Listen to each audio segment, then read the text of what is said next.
Ito ang reading mo, Pisces. Welcome back to our channel. Naway nasa mabuti kayong kalagayan. Wow, watching the channel. This is a general reading. Kayo nang balang magpalit-palit ng situation nyo sa reading ko.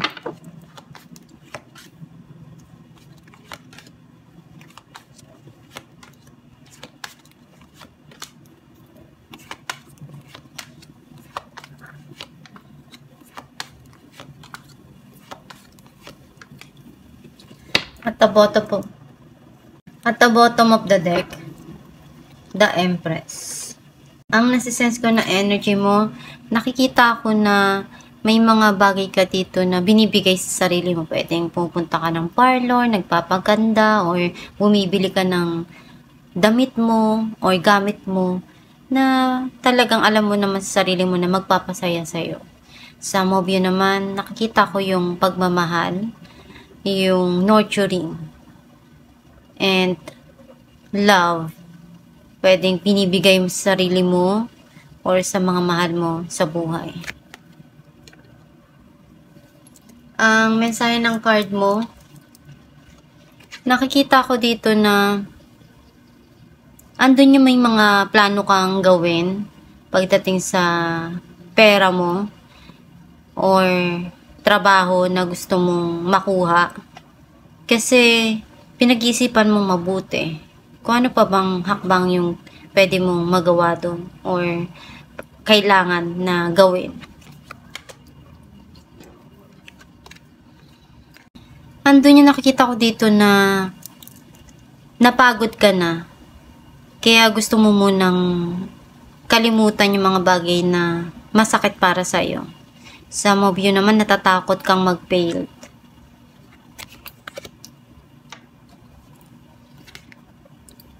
May mga tinatago ka na para sa'yo, ayaw mo munang sabihin sa iba or ipaalam. Sa Mobyo naman, you need to listen to your inner self. And dyan kumukonek yung ating guide. Minsan, nagbibigay sila ng mga magagandang ideas. But, sometimes we avoid it.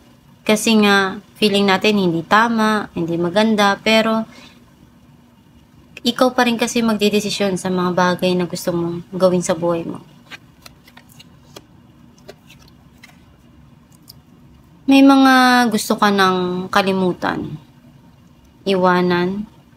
Sa Mobyo naman, naghihil na yung mga nangyari sa past. Or pwedeng may gusto kang puntahan. May parating dito na blessing para sa'yo. Or regalo. Sa Mobyo naman, nakikita ko na minamanifest mo yung financial, pwedeng career, opportunity na gusto mong makuha. Alam mo kung ano yung makakabuti dun sa mga sitwasyon na pumapasok sa buhay mo. At ikaw lang din yung makapag-desisyon kung ano ba yung dapat mong gawin na hakbang doon.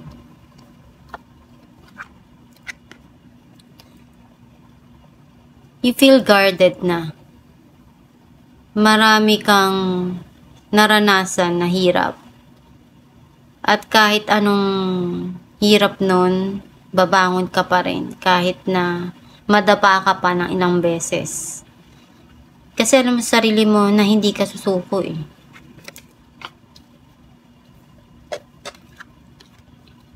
Andun yung nagsusumikap ka, ginagawa mo lahat ng makakaya mo, pinagtatrabahuan mo, and lahat naman ng mga bagay na pinaghirapan, darating ang panahon na masusuklian din yan ng maganda, ng reward. Clarify natin ang Page of Pentacles.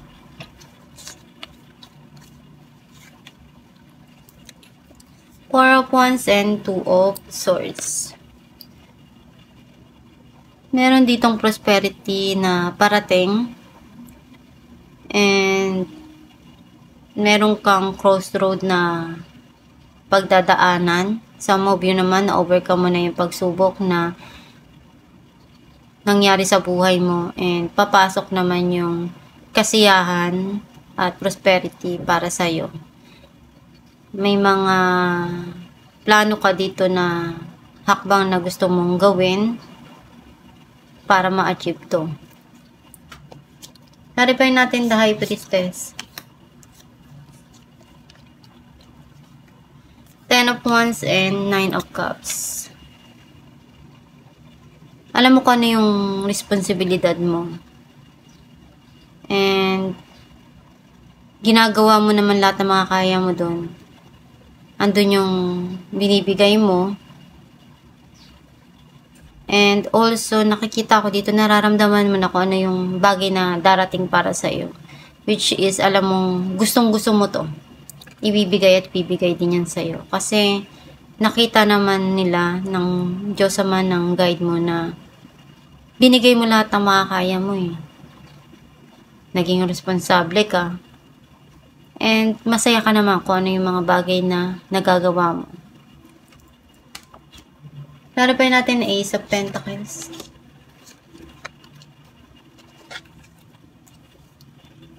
Queen of Wands and Knight of Swords.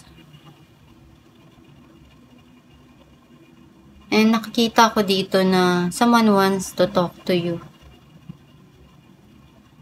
And hinihintay niya lang na mag-heal yung situation.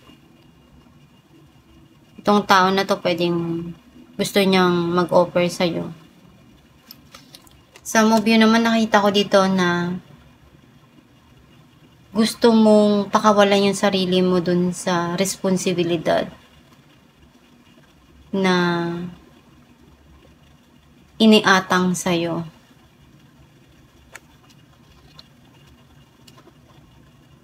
Clarify natin ang Nine of Wands.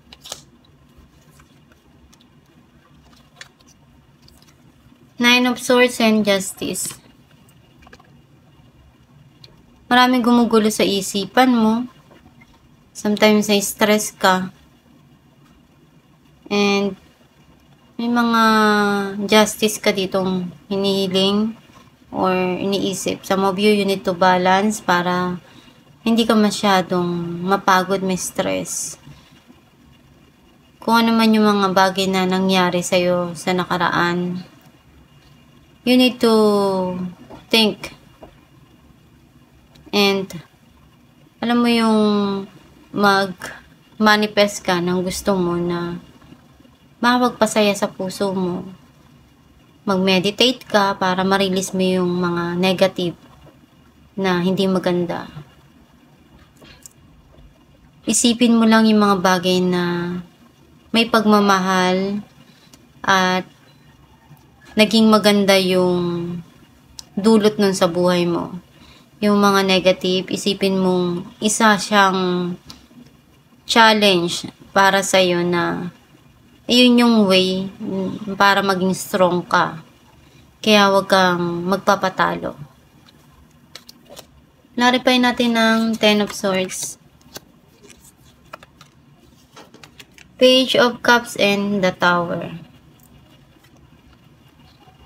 Meron ka ditong nakikita na mga pangarap na gusto mo pang maabot. And pwedeng nagkaroon man ng end doon, alam mo pa rin na kailangan pa rin na itaas yung bandera mo, kumbaga yung pride mo. Merong darating dito na new beginning para sa'yo. Clarify natin ang Six of Swords.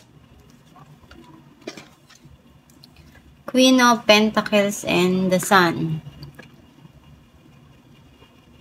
Merong parating dito para sa'yo na happiness. Also yung grow sa money. You're thinking to invest something here. Pwedeng sa career. Everything na iniisip mo, it will makes you happy at the end. Yung magiging resulta niya. Clarify natin the Hierophant. The Hangman and Knight of Wands. May mga iniisip ka dito, pero nahihirapan kang makapag-umpisa. dahil siguro natatakot ka. But andun yung passion mo eh.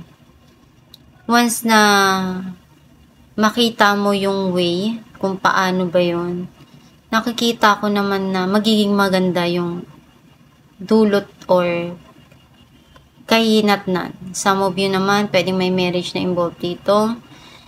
And mapaglaro. Itong tao na to. Babalik-balik sa buhay mo. Clarify natin ang 8 of Pentacles.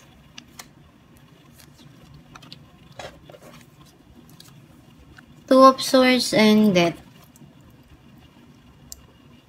Marami kang na-experience and nalagpasan mo yun.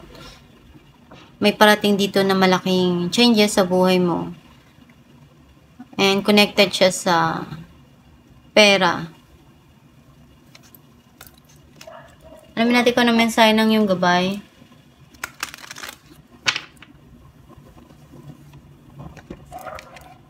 New partner. A chance meeting is no mistake. It is divinely orchestrated as a catalyst to set the wheels in motion for the fusion of your prayers. Pay careful attention to new people we send into your life. You will recognize them by your sense of familiarity, comfort, and safety. Ang mensahe ng yung gabay na may mga tao na pinapadala para sa atin. And hindi naman siya sinabing bagong relasyon, kundi tao na nagbibigay sa atin ng inspirasyon o aral. Something na may nakakapulutan tayong lesson dun sa tao na yun. Even though sabihin na nating nasaktan ka, pero at the end, ikaw pa rin naman yung magbe-benefit nun. Nasaktan ka, pero once na makabangon ka dun sa pain na yun, yung magiging iba yung pananaw mo sa buhay dahil dun sa mga na-experience mo na yun. Take it for good yung mga dumarating sa'yo. And leave it yung mga negative dun sa nakaraan na yun. Iwanan mo na yun. Basta isipin mo lang yung magaganda na nangyari sa buhay mo. Magdasal lang palagi at para makamit mo yung mga gusto mo at pangarap mo sa buhay. At itong yung reading, Pisces, kung nakaresonate ka, kindly comment down below. Thank you for watching.